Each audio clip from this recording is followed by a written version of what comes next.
Mani Mahama ba bemwa. Enyumeku nketewa eni adentem entua VAT. Obema enyuma ehya ase tse wudie ibi. Obema mu enfie mienu a omuntua to bia. Kosise adwuma ne be gyina na so. Ansa omo hya ase tua corporate and personal income tax. Mama me crab ba me was. Nenya no nkwa o. John Dramani Mahama ba COVID tax, e-levy, any emission tax ni nyina obetwem. Enyuma rafwe yati asem do. Mama ye nyina yetu ya aba. Enfa ma John Dramani Mahama any NDC no mbeti yedwuma ne fesi wo fama ye. System na ho. She was it no to abapa. This a cry papa beba wa brabo mu. To abama John Mahama ni NDC. Nana, who are you voting for this year? How about area? As for this question, you need not ask. John Mahama and the NDC, of course. Who else? You know there should be a change. Maybe I should have brought to abapa. Nana, born before computer. Yeah, do you still remember how to vote? I am so sharp. On December 7th, when I get to my polling station, I'll take my voter's ID card to the EC officer. He will check, find my name, and give me a ballot paper. I'll inspect the ballot paper and make sure the EC stamp is at the back with no other markings around it. When I get to the box, I will just inspect the paper again, search for the umbrella. I will just put my thumb in the ink pad and stamp the empty box just by the umbrella, not on the line or Mohammed's face, but in the empty box just by the umbrella. Then I clean my hand, fold my ballot paper vertically and horizontally, and drop it straight into the presidential box. Now well done. On the parliamentary candidate, I'll just stamp my hand in the empty box just by the umbrella. Now I'm done. Give it back. Vote for change. Vote for John Mahama and the NDC.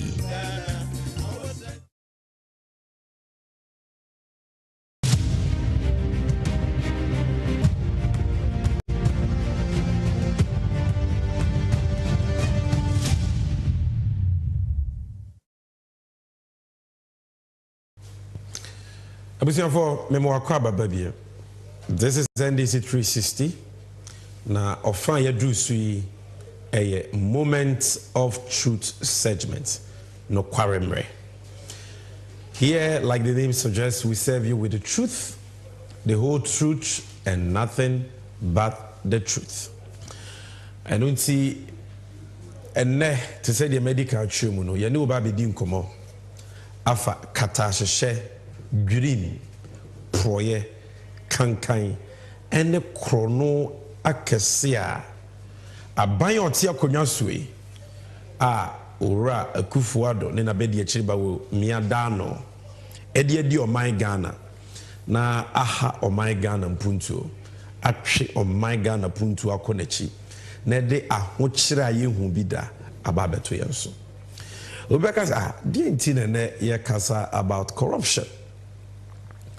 You see, or maybe a bit too poor. I was say, or minimu ejapade, or minimu sika. Impenifu edi or minus or no, edi ye juma pa, or mini benya son faso, nebiaka or manfua, a war minimu. My missus will be a man. So maybe a bit near to poor. I just or mine ejapade, or mini sika. Impenifu edi o mine nim de ye enyuma pa ne nhyehyɛ pa eso beba mfaso ama o mine no na o manfo atimu no enya so mfaso pa eno nti se impenifu edi o mine nim eye kata ahyehyɛ dream proye ene kankai so mo bo o mine kro no ewi o mine sika ewi o mine japade a etwe o mine puntu ko nachi na esunsunsu anso bone no ɔmanfo ɛwɔ ɔman ni mu no ɛna ɔmote ɛno nti wa wohwɛ me na ɛnyɛma nkɔ yie ma wo baby a wote okwan asɛe mfie bebree abanyɛ wo hwɛ ebia na asopiti na wopɛ ebi ni hɔ ebia school na wopɛ ebi ni hɔ ebia nsupa na nka wopa anom ebi ni hɔ ebia kankania na wopa akɔ akurase ebi ni hɔ or whatever the issue in your community is yɛmfa community nto nkyɛn wankasa wabrabɔ mu oba school fees tua ayɛden ukɔdwa mu a untimi ntɔ ufiri a yɛntua adwuma ni hɔ o ma wie school tifie mu pɛ adwuma yɛ mu nya bi nyɛ ana wa wo hwɛ mi ebi a wo yɛ abranteɛ o pensa no adwuma unya moa wo ahokyerɛ ne abenidie mu. The answer to your problem is empanyinfo a yato abayi won se woni oman ne nem no sika kakra oman ne wo ejapade oman ne wo no omo de beye nhyehyeye pa eso beba mfaso ama wo na nkakra saa hawa wo komu no ye free o but empanyinfo ne fa kwati kwanso frakadam kwanso ewiso oman ne sika basa ewiye sika no no mo ne omabusuafo edi a omo ho beto omo benye sika da so kama ba milu mienu ene ho be kire yen me kama na sise ene Ghana aho kire bebre ba ye wom ana woni me nya adwen za aho kire wo binim za woni me ya adwen if we will put our political affiliations aside ne ya kanokra kire ye ho pa se Ghana fo a ye ba akohoma ye kodwom ye ko supermarket ye top petrol bu ye ka mu ye didwa ye business in Ghana one me baya adwese nyema nkoye bibia sei bibia agensrepe ukokrumu a obi esu. I'm just coming from the field. I've been campaigning in the central region, in Greater Accra, in the Ashanti region. Baby amakubia emfa was ahemfo no wahia omo anansa no dwumafo no wahia omo ana party fo no wahia omo ana ekuafo no wahia omo ana teacher fo no wahia omo ana nurse fo no wahia omo obi ase nkoye. And in fact, before this show we went to the market, Joy News at Aroma omo videos bi ano omo akodwometwa ene yankasa so ye de bia ya available on social media are available just to give you a sense of the real economy for the ordinary Ghanaian, which is enyema ukodwa sokoto no nebo what say na sika e ba de nsam no so ete say se wo hwe no a ubehu se Ghana for ye wa ahokyere mu pa na de ntia ye wo sa ahokyere ni mu a ye je ye ho a yenye titiru pa enya no nko but ni titiru pa eye kata hyehye proye eni dwiri engosuti enimi ni achinye enidi matem de nyanto boase. Be objective and follow the discussion. By the time why you bedi nkomo wo ya wie no minim se woni me be ya adwen se kata hyehye proye is the bane of our country and it is the reason why we are suffering. But before I go into the corruption matters, first of all, yes, as unkodwom ni enka kai ho te bia ye wo. Producer, let's see those videos. The Nana is coming. The scratch is die. Don't have for his largest. What is all this? What is all this? Nana told me say that petrol 40. If he come, I'll give you 10 cedi. The Nana was come. The petrol is Sister Ghana. This is my issue. This is my issue. This is my issue. Don't know why. Why? You are the basu. Oh my bread. You to ade because me panu beto ade boy. It only score the beto on top. Ya ba me wa me ba fiti no pa nya mama bua na wo fi no ye nto ade ma. Me mama go school. Me nya sika omo beko. It is sisi aye sra ban so ye sika so na komoti ye. Oba ye nu ye more than first government mama wo fi. It's oya bibi wo huma ye. Sisi a freight on 400. It is sisi a miton we nu 35 Ghana. Our first no Andrew sir. It's a government no also oba bana ya na sisi oba ye de. Ya wo fam sana na kufa de panic show am last month. And I no boy do too much. Asa number aku 326 ukuta kwala 4 na de uye no sidisia na mo koto 3 na matum 3.2 a oto ase no benya wo so mo ba kete so ye nto ade mo ti sika ho ayede edwanu so ayede o se tos ba ko pa 656 na ba ko 6 ko bi so so 56 do 56 ko a enyi so onyi bi so ko o hwe nkwala ti se na ko fa de se edwanu ma na ba so na anti so man ye pa no che ye bre nya enyi mi kita nkwala ne ye bre to anti so man na choba fo no me ka ba mi nua mo choba fo nyina ya brankasa gas kuminyai bidiyo kuminyai ntosu kuminyai anwa kuminyai ba chekwa ne buade de any season ti any how gas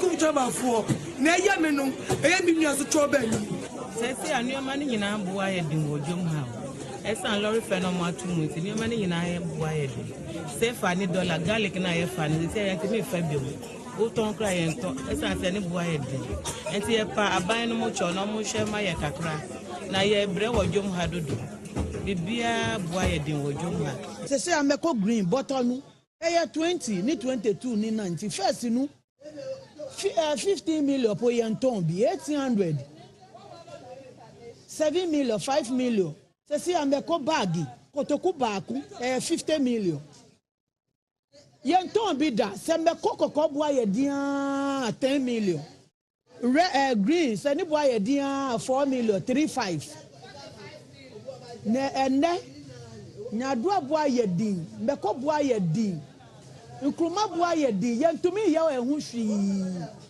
ye kan okwo afo ka kire ye se ammonia boa ye din fiat boa ye din sese adwuma ye no ye hu anu bibia ye twintwi twantwan si ano dollar nam 16 cedis si ano so lukadifo ye omo si aniama no omo to ende boa ye den si obi ye tofa ho edigu eyimti ama bibia boa ye den ti ye ka fa dollar no ho panifo se aye bi da ho a ye fa nyame be kire ko hayo ti na ye ka dollar mo asemi sara ba ye obi bia le be hu de ko sara ba ye a chine bi panifo su ba ye bibia fa dollar ho na dollar na ye den etima ba from na obi bia le time tika na yesu mabuni ibika klebi etima ba.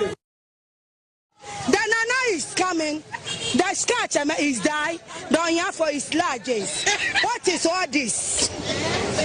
What is all this? Nana told me say that petrol 40. If he come, I'll give you 10 cedi. The nana was come. The petrol is Sister Ghana. This is my issue. This is my issue. This is my issue.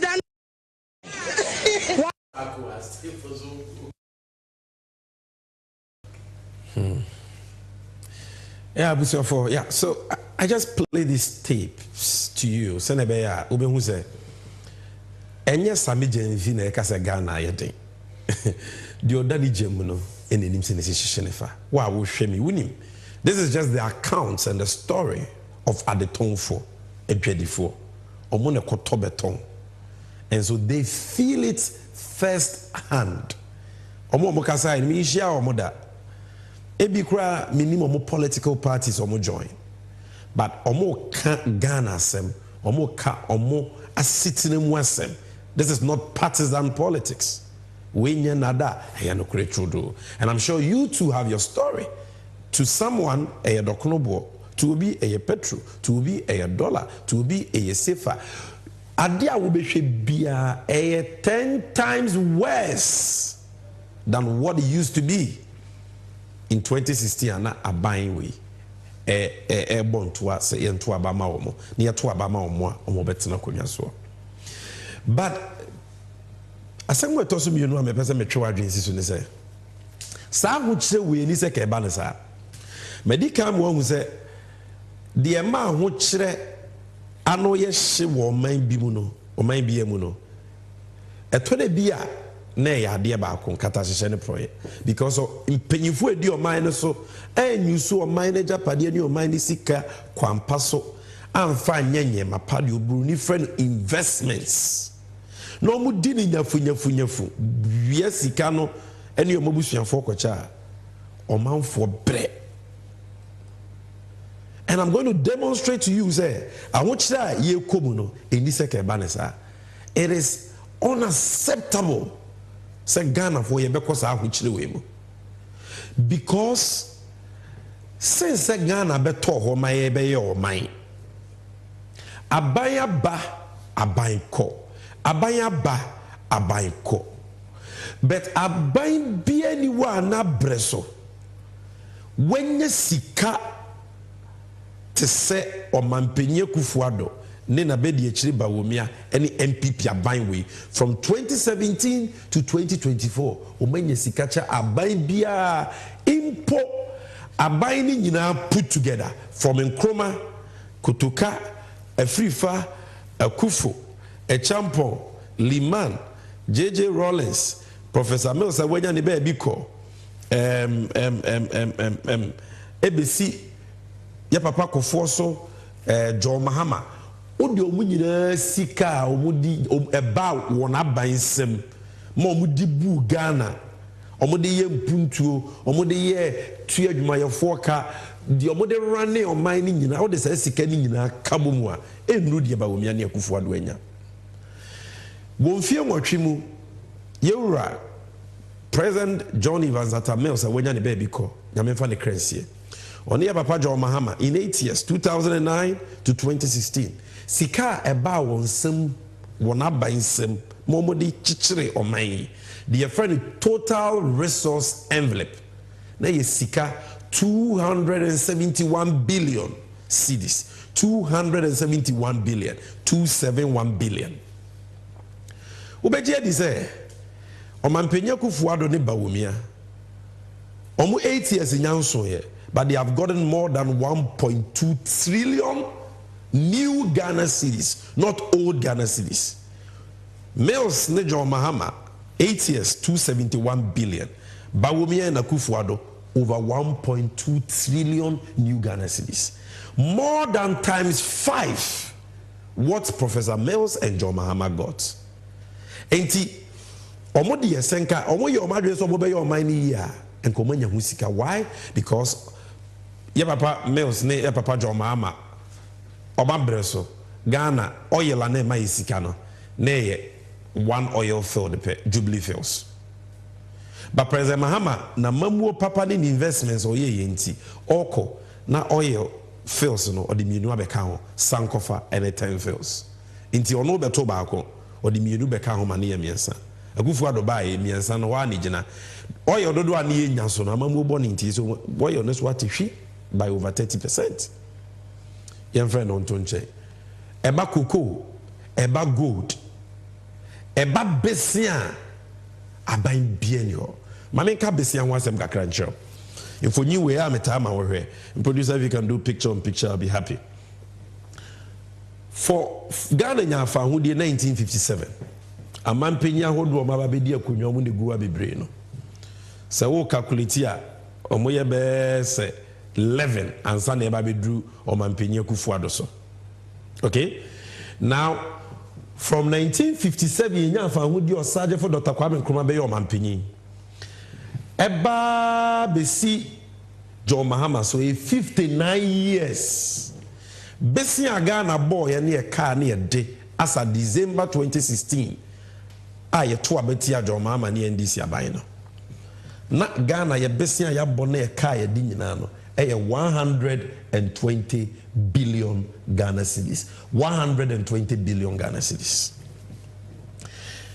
sankrofo mienu yi Owura Kufuado ne nabadi akyiri bawomia omudi mfie nso ne bosome nwotwe e de Ghana car na ye 120 billion a omoka say doso dodo Mahama nima mamu obobesia dodo ye tisika so we come there o menyo hiaman enisi e bobesia no ene Ghana car as at August not October ye kasei as at August no na ye 761 billion cedis na say ofa Ghana na ye car e 761 billion a Akufuado de bawomia nko ade emu omo chefe wo mu no eye ohamu nchichemu aduowotwe enan 84% ni echiri ena mampenyi 11 omo di kan baaye no omo chefe wo mu eye ohamu nchichemu edunum into 15% serving bi daso so look at the money they have had where ye besia nko o ma yeden o ma bo me fa oil sika nka ho me fa taxes eto aban we gi ye covid levy omo gi ye bola levy omo gi ye e levy omo gi ye betting levy emusie kro omo de to ato so emissions levy taxes ayenti bi mpanyi sem da omo de ni nyina ba omo agi se sika no na so nkomo de ya de pa enye ne se na ye bre oman fa nya de panti no eni je na sika we nyina no ahye akwa kodi aban ni mu nipa botom omo accounts mu ndi enche crowd see yes minister ba ko friend Cecilia Dapa ne dem sika ye hom say tam ama akra wote de nchen ni made or paper ni fie ma no akofa sika over 1.something million dollars billions of cedis on an empana koche sika na donso a obawie sika na mana donso a say omutumi fa sika na nko bank nti omudi good dem so bo fa nguo in cedis omo $1 omunti na dollar short ya de bia dollar ekosoro no kom bokro no na omo keeping in dollars Cecilia Dapa is a classical example of that. So the entire menu mienu yebre wa wo pay adwuma wunya bi wa wo pay supano ma wunya bi wo kwan ase hospital ase no. This is the reason sikani nyina akodi ni pakakraboto. And I'm going to prove that to you by taking you through and reminding you of certain serious corruption scandals. Abaini benya ka urefi. Abaini benya ka yekwa kwato abekura won kai. But NDC on NDC360 yebeka kai na boawo amwatu abapa. If you love Ghana, now person sisa paba Ghana. No more ma bokro no we yetimi chio mutum Jesus sika we nyina ma wo man ne de yempuntu nyuma eso beba mfaso ama ye nyina. You will vote for change. Say NDC MPP no papa na de ba ye kra, you will vote for change. Ye di twa wo ketere ma na ye di twa wo furu ma kra, you will vote for change if say odogana. NTN started. But again, before I go to the scandals, producer, Aviana man for refi nti yanka kai ho kakra. Bible says when no asem ne de bebuafo ana ye de bebuawo. It is there na bawomia ene akufuado e kan abakata hye ne pro ye taw bueno man ye ba ya ye bedo suko rather unforgettable corruption scandals, which is our main focus today. The era of Wyomization and corrupt economic governance will be over on December 7th on Friday, inshallah. The era of Wyomization and corrupt economic governance will be over on December 7th on Friday, inshallah. State coffers are not spoiled for the party that wins an election, but resources for the country's social and economic development. I shall protect the public purse by insisting on value for money in all transactions.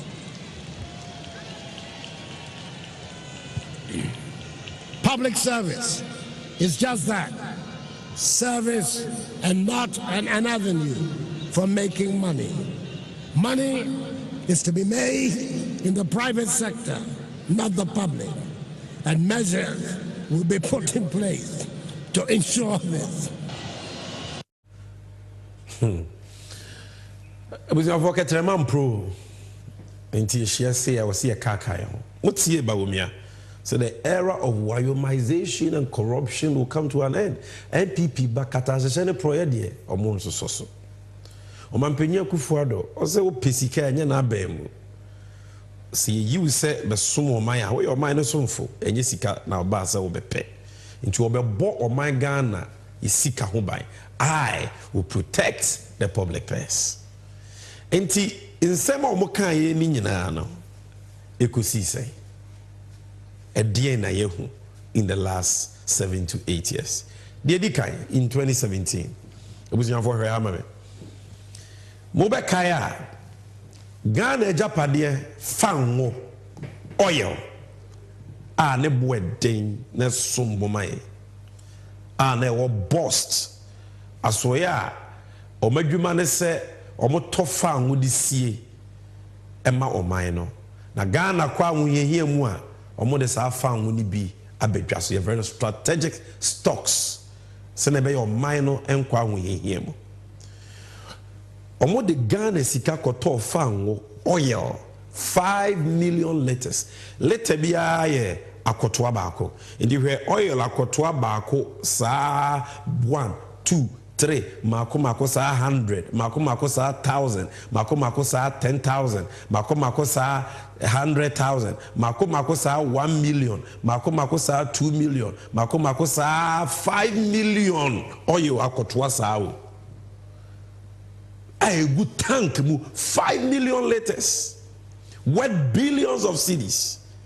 Ya da sore ya say boss of what oil no omo say obi de fa wo boni bi akofra nti asay nipa kro okose oil no yenim no nti oil aye fi ya de akofra oil papa ya besi na ya hu de oil sa ade no and omo ton ade ne ma omo ton po no omo follow procurement law don komi o don komi and omo ko ton ma entities are companies because they were not even companies, entities in Yumabia.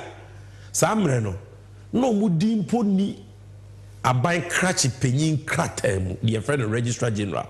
Companies which were not even created, they were not even in existence. Obits now, and on Waka, maybe a company near friend say, uncle register a company. No. And I saw 5 million liters of oil. No. Your body don't come in mass our company. Moving pina and zup oil. Ya fa emra kwanso. Yese mo meto no fofofo omo ani twa omo bo. Na de ya ne se asem ne be ya asem NDC ye hu dede na no. Aban na nkasa tia baso ko bi so mo hwehwem. Me amenua me yonko brebo sanyo hosi na da baso ko na no. Omo ko hwehwem a na yese oil no mpo no. Phony, fraudulent companies here at the they didn't pay for it. 471,000 liters. 471,000 liters. They didn't pay for it. And what dance here now? I know you said this is the moment of truth. You tumra near Chelsea near Malbiedi. No creature contaminated fuel saga. Sitting newsroom when you NDC neka, when you MPP neka, when you Samijenfi. This is City Newsroom, a credible, reputable media organization. Contaminated fuel saga. Let Moving Pina pay for 400. Se Ghana ya wo papa eja padie, and now one kasa private company, and I have fa company eja padie oil 471,000. Ya toama. Companies are omunya companies, they are just fraudulent entities. They don't have license. Ye tono boa ye de tono mo kra no obi na bo ni tim enu twa na bo ya mfa nhehye ya amra hye ye se wo se nke ye fa soso ya ton don ko mi bo ye de ma omo so asika no so ya anye because nipa kakra bia fa akira ko gisika na chedi. This is the story. You can Google it for yourself and read it. And we said this corruption scandal should not be forgotten. Uma we fear. Now why you want bro? Impenyi said your food be a pani piano. And we are simu hasono. Amfo. And a children into us. Or penny more or fruit be a born India. Yes, uniform. And it is a buying no 2 million de ma or more bravo amababoni. And it's sikani or major padia actually near. Wa wo hwe me no minim se woni dimpu che me wo betumi atu hofo na aboa amoato abapa. Number 2 yanko yeni okay sa asem kesi we PDS scandal involving Owura Bawumia. Since Ghana beto from 1957 ebesi mprimpri aye kase yene. In fact, from the days of the Aborigines' right protection, from the days of Gorgesburg,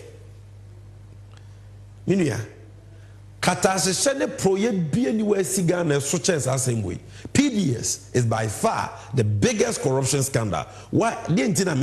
How am I measuring it? I'm measuring it by Sika or Mangana Shrifim. If you love Ghana, now you will weep for Ghana, and it is the more reason why you will vote for change. Waiting now to Obama John Mahama. Ghana, Amamu Papa, you started Kabima Kebi, you are all and start say ya ubu yintino. Na NDC, Edim Kuku 2000, Abatu Nimu. You hand you over power peacefully. Emma Mampeni Kufone and MPP are binding. And my Ghana Kabima Kebi Nibaya Kono.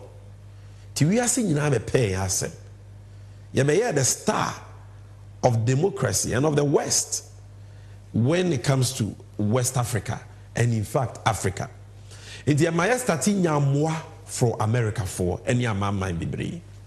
In the America for near Yenshishibia a friend Millennium Challenge account. Me sure what it did that. O man penyu kofo abreso sa program we ejidi pa. Em America for my isika Accra kwin timpo kese ya ebo moto we mu a friend N1 George Walker Bush Highway no. Esa sika ni bi. America for the demand ye dey esa kwan no. O ma yesika me ye kuayo dance ene de keka ho. O de che na enye besia yesika o de che. Into mampenyo kufu abreso. Sika America for the che no. O hwe so pepepe a adwuma wo so de ye bia no. O de ye. Fofia Antoata na Yura Jonathan Mills ne President Mahama bai. O bai baby anakofo aye compact 1 which is Sika America for the mile for N1 highway edru no. Ye papa Tamils no Mama so beto so implementing projects ni na kama. And America brofo say hey Ghana for my ade. Ye ma keto na hwe so ye de ye be ma kese. Nti se ye de ma kofo na musoma ba ma hwe so na bibia ye kama de ani Sika ni be ma mo bi maka ho. We de be ma mo $490 million.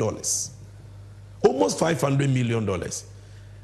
Na Sika ni de mamo se de be ya e how kese pa ba ko o my Ghana e face no mudi be tu ase e how ben e ECG samre no ECG de ka ma ECG ntimi ntua e wo se ECG tu nkania mu a aban se mentu na ka beto aban ntua ECG for no ankasa to nkania no mu ntimi njisika because of illegal connections it ECG na gu anesa na America for so muntie mema musika na mo de ahyehye ECG yi mfidi ase ni nyina ma ye ne kama siesie no but condition da ho ne say mempese Ghana aban na behwe ECG so biem because aban hwe ECG so na be ya aban dwuma mo ye ne basa dodo mempese ECG yemfa ma ankrankro nyuma private company na private company na manage ECG like a private business ye ne say there will be efficiency the bia bekoso kama sika ne yede mamo no enhye PDS no ne kofa baaye na mechire wu no ena John Mahama ne na ban se yate ena America for say condition da ho ne say ansa ne yede sika ne be mamo no mon kope private company enye private company totohwe akwa enye se bia me cameraman ye ugina ho a oni capri mon kofa ne private company emra mehwe ECG so debi John Mahama said no. America for say no, what you need to do, and they said for private company Wuska, no one in India, so financial capacity Wusika, because ECG Japadi and a sombo, a Sika baby worth over 20 billion cedis. And though they mo bisa on her so no manager, and was so you be Wusika, say BBC, ubit me aqua quadrade.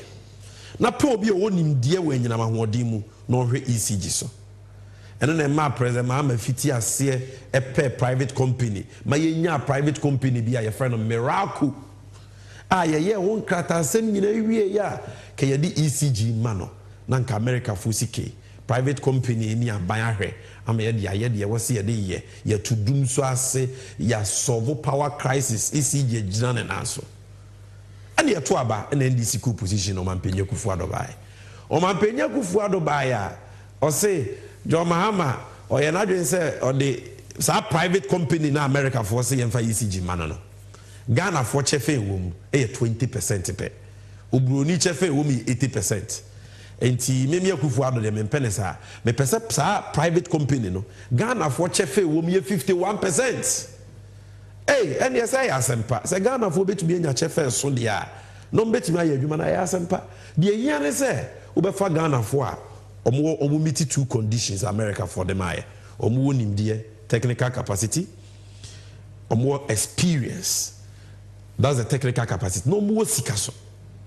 Now agreement a parliament pass say ye nyina so mfa nya san hye we nyina ne say de be ma ya wo se company ni wo sika ne say oba onfa aginamu krata amra aginamu krata guarantee every ono no company no ne bank ho worth $350 million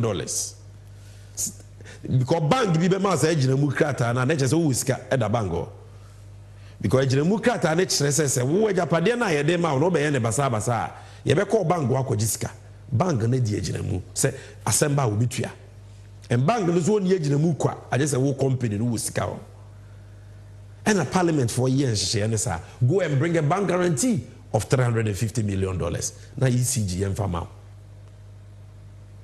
President Akufo-Addo buy also Ghana for wo musa or the free 20% ako 51%. Why not de manua or the akoma ne namfo ono ni nuanom gabi bomti Akufo-Addo nuanom ne nabusuafo no omo namfofo eye businessmen and omo kokeka omo bomu and omo the 51% of company aye friend PDS ema omo no mo say o ye nya private company ye mfa ECG ajapade 20 billion cedis ni nyina ma omo it will be a tape be about this no. Kevin Taylor released it and it is authentic. Nobody can challenge it. Gabi any na down for bakwa or no crowd here. Na juma oye so yitri. Or sanso cry no or ya ban crash ni ana ban amani pools or that board so NCA. A friend of Philip Ayunsu, ex-men barbering saloon e wo is legal nedia. Omunyina oncheni United abusuama mu kukufu bobo and ye chiche PDS shares no e de mawo. Baku yitri we ye painting wadwuma Santa Baron Ventures omuni power wohwe omuni experience bia sika so omuni bi enti bank guarantee a parliament ahyehyɛ so omon kofa mra na eno enya dance ye so omu wo sika na asem ba yakobo bank wa kwaji ye sika no bank guarantee a ba wo mi ase family parliament se omon fa bank guarantee mra na bawomia ne abamu mpanyimfo bi ne PDS akoye meeting say no way PDS for so munya bank guarantee until the ateso am omo ko fa insurance guarantee mra omo ko fa insurance guarantee ba yeso a omo anya hwehwemu aba insurance guarantee no sa insurance guarantee no 419 frakadam they said wa koto iPhone or cycle na wo duduru kani emu na ye kisop omo insurance guarantee ya korea odia sa insurance guarantee no obi na atra cry omo say free company bi wo kata your friend Alkut company ni nim ho match kana na paper e na omo de abeji ECG omo gi ECG a no magigi ECG anka se sika no omo de akotua fake insurance nika na ECG sika no omo di ni sa eye sika ben a eye minumi no ye light bill na abosomi bia na etua edibosomi nsia Ghana for nyina tua live bill nko aba 2 billion cedis and the ma PDS o magi sika ni nyina di besi nne sika no ma mfa ma Ghana bai omo ne yetwe manso mpo o ma di sika ni nyina o ma di sika ni nyina ya live bills ni nyina o ma di and America for say Ghana for ye nkofa ye citizens sika mremo na mo mfa nya mo man yie se ne be ya dum so nsi biemu a mu fancy ECG a mu akwa Ghana for mu nim enyinama hode hu nim de omu ni sika mu de ama mu nche ni United de mu aye nini masan so atwade ni mu se mu ankasa mu se fraudulent de a ene ye sika no ya ma mu $300 million aka $190 million yaje ya de ye mfa ma mu bie kofo board ne bra yi enti no John Mahama benya $490 million Senka Akufo-Addo wo so bo bra yi a enka ye be ma mo regional compacts ye friend compact 3 $500 million and so ya fire mfa ma sika nko America for ne wo so mo de maye o mo so mo mfa maye wo se sia e ko $2 billion United States dollars kai say ye ko IMF say you compare just $3 billion. This scandal cost us almost $3 billion. Why the money basa? And you be say yours truly, Alhaji Mahamudu Bawumia. Or no, and now on the 19th of February 2019, Jubilee House okoye meeting. Sisa bank guarantee na parliament aye say it was a PDS for the bar and no water it down or lower the bar say the beya on the number for betimi aye bukata no machisi Kennedy. You lose $2 billion. No corruption scandal has caused us that much. And abiding Kawari. Nobody is being prosecuted. Nobody is in jail. Oma fesikano, oma dikwa, including your light bills. Na enyantwa enyetua. America sika aboye, your light bills swa aboye. Matumre, mamema obini, ni chresie. Adansi ni we Peter Mewu enya same jemfi. We na oye energy minister. Abra PDS deal no abantwem. Na we hear story here da natifia semwa. O say Ghana PDS deal was fraudulent. Amewu insist energy minister or say deal no na fraudulent. What kind of story no chile say fraudulent because insurance PDS for no cover buy no na fake fracadam. No money pass a fake, but because no more your money for more you are more sure they were fronting for them. No much they were okay with it. Bawumia was okay with it. Amewu was okay with it. But once omo ye omadwe say omo come back akwa je shares no momfa ya de maye ne ye mamo kakra bi no anto kwasi obuntem no when ye say ye de ade na ma ho na ya nkasa ye ba beje ade na momfa maye de a ene ye betemoto mo insurance guarantee ni ko ye fake nti ade ne ye twem and then they share America for Misika. So the evidence that the PDS deal was fraudulent came from Amewu, the then Minister for Energy, 26 February 2021. There are many stories on this. And you Muslim can no create rodo. The also be America for Nankasana. In the FTI report. And producer, if you can do picture on picture for this one. We and the most important thing in the PDS matter. And Mauhu Kwaya sa corruption scandal this year.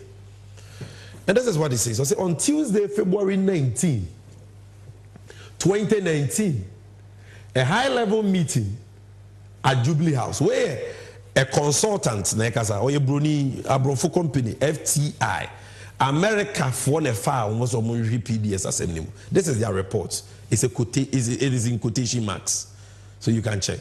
On Tuesday, February 19, 2019, a high-level meeting at the Jubilee House considered the structure of the demand guarantees for the lease payment security and the BSA payment security proposed by PDS in place of a bank guarantee or a letter of credit. This meeting built on the earlier meeting of the MIDA board that accepted the structure in principle and charged stakeholders, blah, blah, blah. Brasia. 5, okay, so during our discussions with ECG, they were surprised that they were only sent a scanned copy of the payment securities. Okay, Asia pa ni here meno. Asia, any here meno. Good. Let me zoom it out. The meeting at the Jubilee House was chaired by His Excellency, the Vice President. Others at the meeting include the Chief of Staff, Honorable Minister for Finance, 2 Deputy Ministers for Energy, MIDA Board Chair and CEO of ECG, Board Chair, Omo Owemo, and Ekwayesa Flakadam, and Bawumia was the head. Omo Nedesa Chrono same way, Edie. Now, I told you, sir, because of that, America for $190 million, Oman Farm Mayim, Yashere says Sikano. $190 million, Obim Farm multiply 16.5 for Mrs. Yana Merade. $190 million. Free money, and Yabosia, America for the chairman of Yamukuye. Or the Chokonquaka, or say Nipa Boni be your manswa, or mine is a penny. But say Nipa Papa your manswa, or mine die. 16.5 times 190. I then call calculator this one now. How much is it? Oh, my family, it's important. It's important that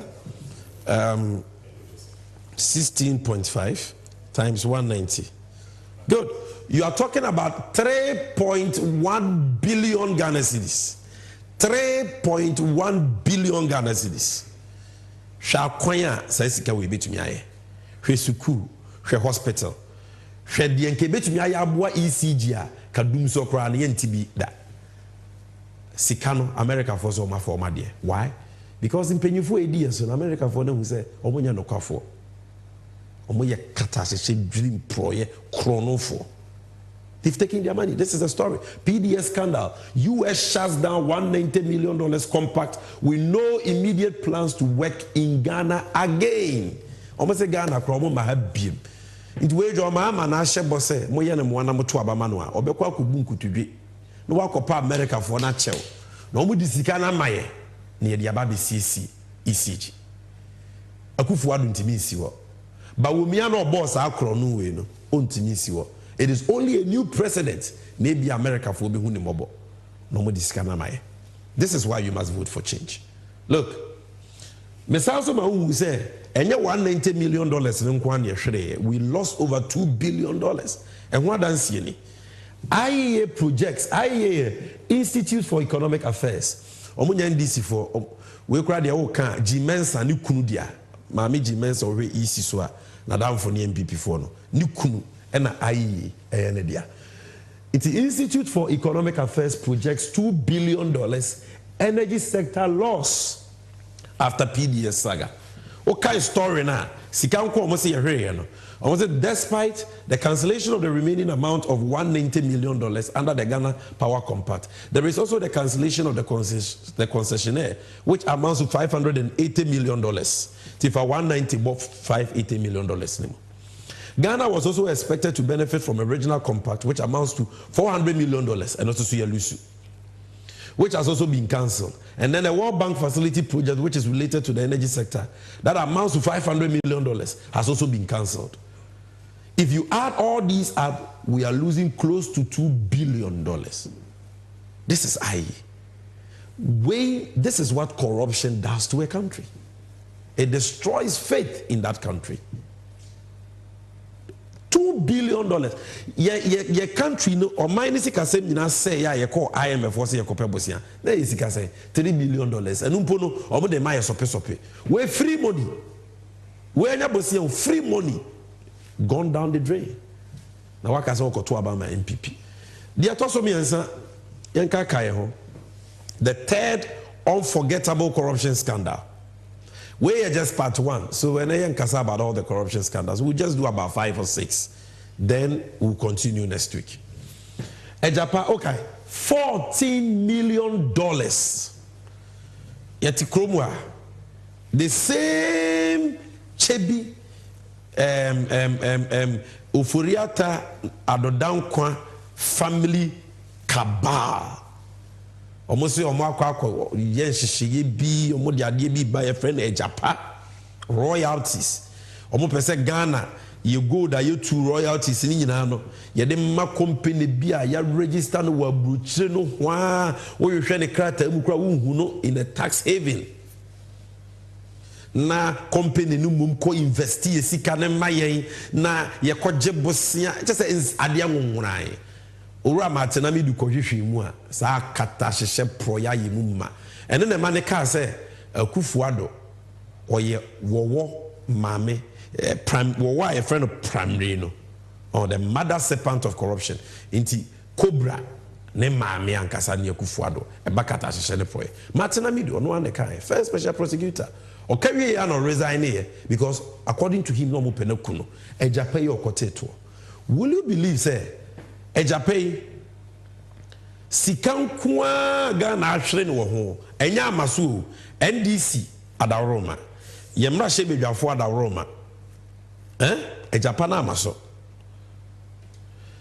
civil society adaroma titru imanifo ene that coalition of CSOs in the extractive sector piakamo omo adwuma pa omo ye pa kro no we hunto menti amaso but we sika nko Ghana hwere $12 million cash ya tam Ghana sika gold sika western region for muntie me eastern region for muntie me bunu is Ashanti baby you too gold bia gold royalties ya dem ma myth $12 million omo di ama ejapa for omo di kwa ejapa no so amaso na wiase mu ha enya ntwa enya ntua ye kwa ko ye ejapa ye hu se ye kro no ye nya anye den ye $12 million timi kodim ya sanso akodeka adena amaso no ya sanso akodeka $2 million etu kabo mu a $14 million omo di ase no kwa me ba chobo ma me 14 no for $14 million but 16.5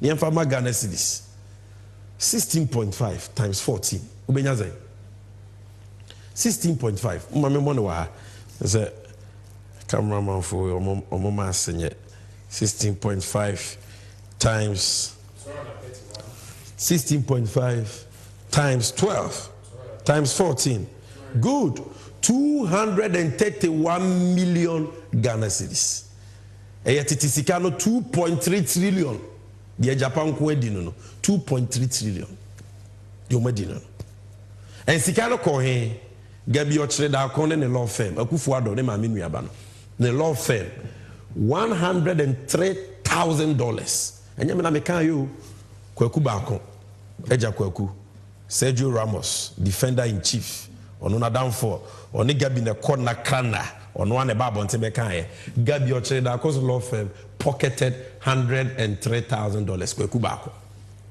na $103,000 so the bagan ne sikemu a ubetwam because about 1.7 million cedis titisika 17 billion gabi nko ade no wa wo ye ukoto aba mamba wo mia ne MPP we ni abra wo didi matemi wo nye sika ni biadi oje ye normal awo uti hu fifira akoto aba mamo gabi ne law firm na anya adwuma bi aga ne nya aso mfaso o because Japan no kra no amaso onim na oni sikanti say na bodwe say nyina ye fita that is it. The fourth corruption scandal yenko mika kakra missing excavators okay yeti kromu a de bia ba wo mi asore a and am confirm to akobukina is oboa a confirm ntimi ntu enko bokina odi trogu John Mahama so sa when journalists are this story ne ba e manasa azuri say enya no cresa confirm ye tu akobabi it's not possible. It was pure lies. And so Bawumia that's what can be seen there. Ono de na abre so nya confirm the 2 you excavator mo munia de kron mo we ade we afidie we untimi kwa ntwim fa lo kwan so I just want to see low bed so wo di sika so anza no wetimi atwi we Bawumia nko 500 tu ayira tu papa they say normal wo tu ayira omo kogege free small scale miners omo nkrata ebi so ye galamsey illegal for baby mo ye legal small scale miners because amre no abine so banning mining whether small scale mining whether legal or illegal enti bebri omo bubo obi tuo kunkum omo wi hihie mfidie ni bi no 500 omo je no ebi ni ekọ Minister for Environment at the time Frimpong Boateng koye case say ekọ awusi a oye MPP samre no mo free mantam titire ni abedi akiri vice chairman for the MPP in the central region ekwa wusi Frimpong Boateng na ngasa say ono ni wi aye papa no ni and also MP the keep cool north o to abama no wa say no because we all could jail straight no two ways about it on a auctioneer yeah this excavators ni nyina ma no ono and the video o ho a on Frimpong Boateng kasa say na prof wanya na aka say party here sikenti no me fa fide ni bi magizo and John Bodu and won to me no more vanko adwuma no the video is there emne ni wonti ka mebo akiro we mu no ma to excavators ni nyina di they want you to forget but don't forget it and then no more di Ghana sika san so akoto excavators say vanko ye kwan no drip a mo de mo process abo ho no na say excavators yo ma nwia say ne yetimi de ye rekoye kwan kra ka emfaso wo so yenko ye ni okay and Bawumia excavator nko an itimi tuo senchireni asisi under this government unbelievable ono ani sister Bawumia nankasa ni sister ni nua ba ma me ba ko papa ba ko Zuria Bawumia Heji Azuria, the Okontokwa Wale primary so who are used by Womia powers and so no one lose no person we are Abeni Mutia Kabiru. That Wale MP Yatua Betiano. Bawumia Niaba, Bawumia, Ankasa Krum for MPP for Atua Betiano. Wa Ankasa Fakwadrin Rimo. Yadeno call Northern Development Authority as Deputy CEO. Abobo Yai. Yes, I'm very adio. Abobo ya, common Abobo ya, the man Ranti Amo Metri. It was Slima Pesika. Yeah, the Ghana Sika Kotoma Kumako 400. And also Moria at Tuafa. And the stories are there. Everything I say, I give you a reference. I give you a story. You can Google it for yourself and you will know the truth. And the truth shall set you free. Dr. Bawumia's sister fingered in missing 400 government tricycle saga. You read the story, the facts are there. Mokai, where do you cry the Areho? Sputnik v vaccine scandal. Hese yare abagana coronavirus. Abe kunkum nipa. Edi ohawa breye. Na yakwa ho kyerede ho hihiem. Na ye pese ye mpanyifo ko pe enuro mane boye ho ban. Na ya te se Russia for aye vaccine ye friend of Sputnik v vaccine. Russia for the krata ba bonten se vaccine no ya na ye ton no Russia. Ba ku bia ye $10. O ton no 10.1 kra ye bu. Na kufu ado de ba womia se omo de omo nko Russia nkoto. Omo pe akwa middleman bi wo Dubai ye fe no Sheikh Al Maktoum. Sheikh Ma just when ekoto ade wo Russia ekofa middleman o ye Sheikh phony fraudulent Sheikh from Dubai onkodi omanim. Aduro ba ko $10 akufu ado ne ba womia to ne $19. Omo nko an omo di ntwobo to ade so omo de to so double 10 ya de ntwobo 9 ene ye chi omo ye ko hwehwe mu parliament minister say okoto no because no monte Russia for nka and a Russia embassy na we review omo de kata ba bonten say mo boa ye wo Ghana mo ma ye wo se mo pe vaccine bia mo boa mo ana mo pe musicedi to Russia ban ebeti omoto. If you read this BBC story you will see it. Coronavirus update in Ghana. Why Ghana government buy unit cost of Sputnik V vaccine for $19 instead of $10 global factory price.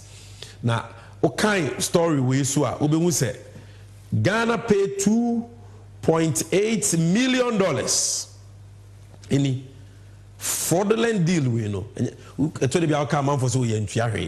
The minister has come under intense pressure at the moment after it emerged in the committee's report that $2,850,000 US had already been advanced to Sheikh Al Maktoum, despite public pronouncements by the minister that no money had been paid by the government. So that is it. Today I will not have time to talk about this COVID sikane kwan buying fast with Dino. That is a topic for another day. We'll talk about COVID. I won't even talk about SML today. I won't even talk about Pualugu Dam. Let me talk to you about SkyTrain. What kind of SkyTrain? Yawa Ghana. And about Wumia CCC. Ghana for ya far from dodo. Now obey kitiki amaye. Na kitiki obey na the far from webe fe wiem. E han kitiki hangi wiem. Ne tufa wiem sa kwa bruchiri bi wo. Your friend SkyTrain or the Biba Ghana. Omoko fa South African company. So on the SkyTrain neighbor. Eko to shares wo company ni mu. Omo tuya Ghana sika $2 million. And they sika 32 million cedis. Titi sika 320 billion cedis ni actually. 320 billion. Oma ko invest in SkyTrain project. So our company omo dis kind of command no license ko unibi man who kwan to timi SkyTrain. And our company no say SkyTrain no timi nyebiem. It is kana hye Auditor General's report. Page 193, it is there. Even came out. But if you Google the story, you see Ghana signs agreement for Accra SkyTrain project. Almost sign ya omo ye hu gaga, but we na lead the chorus. It is there. But this is the current position of the Ministry of Railways, headed by Amiwu. Said there won't be any SkyTrain in Ghana. It is not possible. Near $2 million in this way. Ashe, omo di ni nyina say. Abusia, I can go on and on and on. This is just part 1. In the next couple of weeks, we will be reminding you of all these corruption scandals. Any fufra eba. Now, what we need supan no wa kwanya say upe school or mantem we be ni upe hospital. As we campaign, you go to big communities, there is no public toilet. No public toilet. You go to big communities, schools, no computers. And cry computer that. You go to big communities, no mechanized borehole. Baby, we are just or 2 bottom sika na the amount of money. Nani party sika, etin cry. This Ghana sika like this. PDS in $2 billion gone. This